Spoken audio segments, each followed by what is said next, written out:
The Pythagorean Theorem. So everybody loves the Pythagorean Theorem. It's in the movie The Wizard of Oz, but I think the Scarecrow says it wrong when he gets his brain, but that's okay, we'll skip over that part. The Pythagorean Theorem, it's only for right triangles, so I have to have a right triangle. Here's the right triangle.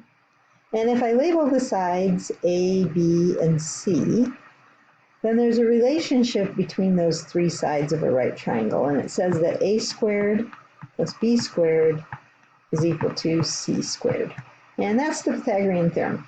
So it's very handy. I used it once when I was trying to make a triangular planter box for my front yard. Okay. It says use the Pythagorean Theorem to find the length of the leg in the figure. Okay, so it's this one that we don't know. Right there is the B, and then we have the other two sides. So here comes the Pythagorean Theorem. A squared plus B squared equals C squared. Now, it doesn't matter which one's A and B, but C is the long one. So this one's going to be C. And if you're like, well, I don't know which one's the long one, it's the one that's across from the right angle.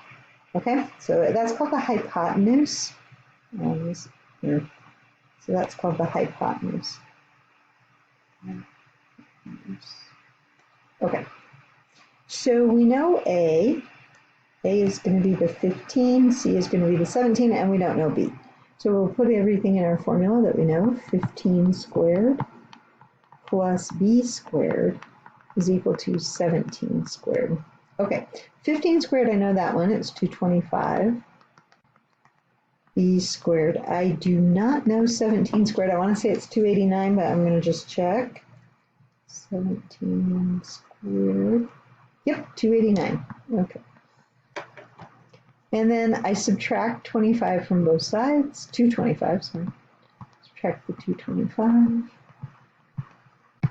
And I get B squared is equal to 64.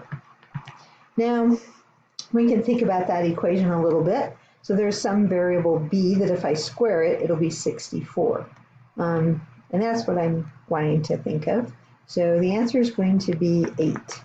Because if I square 8, I get 64.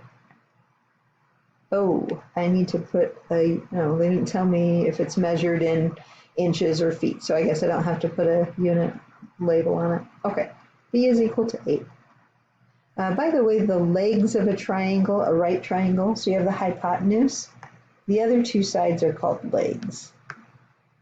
So, mention that. I think that's the only one we have. Okay.